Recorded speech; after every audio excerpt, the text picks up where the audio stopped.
All right, what's going on, you guys? Nick here with Nick Strength and Power. So I wanted to make another video kind of addressing a fan question. You guys seem to enjoy the questions where I respond to a fan. So this question was asked to me on Instagram by Kasia Fox. And she asked me, "Hi, Nick, do you think Arnold would have won 11 Mr. Olympia titles if he didn't retire and then made a comeback in 1980? He could have won 76, 77, 78, and 79. This might make for an interesting video. Cheers." So thank you for your question, Kasia Fox. I'm going to go ahead and answer that in this video for you here. So I think that's actually a really, really good question and is really relevant to the channel. So let's get started here. So for those of you who don't know, 1975 was the year that Pumping Iron was filmed. And after that movie, Arnold kind of went to go get his start in Hollywood and kind of retired from bodybuilding in 1975 to go pursue acting, like Conan the Barbarian and other movies like that, and to really get his start in Hollywood. And then, of course, 5 years after that, he would make a comeback in 1980 after filming Conan the Barbarian, and he would win the Olympia in 1980, somewhat controversially. Some might say that is the most controversial Olympia win, or maybe one of Arnold's most controversial Olympia wins, and many will say that that was the worst that Arnold ever looked on an Olympia stage. So the question, could he have won in 76, 77, 78, and 79, is a very good question. So could he have been one of the winningest Mr. Olympias ever? So to answer that question, we have to look at who won in those years. So in 1976, that was the year Franco Columbu won the Olympia. He would win again in 1981. But in 76, I think definitely Arnold could have defeated him. I think Arnold had in my opinion, he had a far superior physique to Franco Columbu.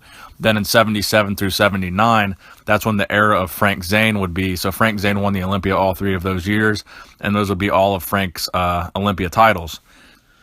So in my opinion, had Arnold kept competing from 1975 forward, I think things would have been a lot different. So I think he could have beat Franco in 76, and I think he probably could have beat Frank Zane maybe 1 or 2 times, but I think definitely Frank was going to win one of those Olympias, because at that point in time, I think the standard of judging was changing a little bit, and the physique that Frank Zane had was so different from Arnold's in terms of aesthetics and overall size.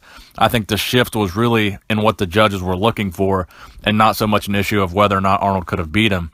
Because obviously Arnold was this big, massive guy. He was very tall. He had a very thick and burly chest. He had big arms, and for all intents and purposes, he was a very big bodybuilder for that time period. So I think they kind of made a shift from looking for the bigger guy to looking really, really closely at aesthetics and lines and symmetry and overall conditioning. And those are the things that Frank Zane really nailed. That I'm not going to say that Arnold lacked those things, but I think Frank Zane exemplified those things more than Arnold. So I definitely think Arnold could have won in 76 and maybe 77, but I think definitely Frank Zane was going to win one of those Olympias no matter what.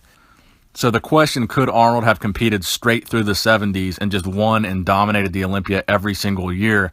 I don't think so. I don't think he would have won 11 Mr. Olympia titles. I think he definitely, if he had kept competing and not made his comeback, I don't think he would have won the 1980 Mr. Olympia. I don't even think he would have stuck around that long.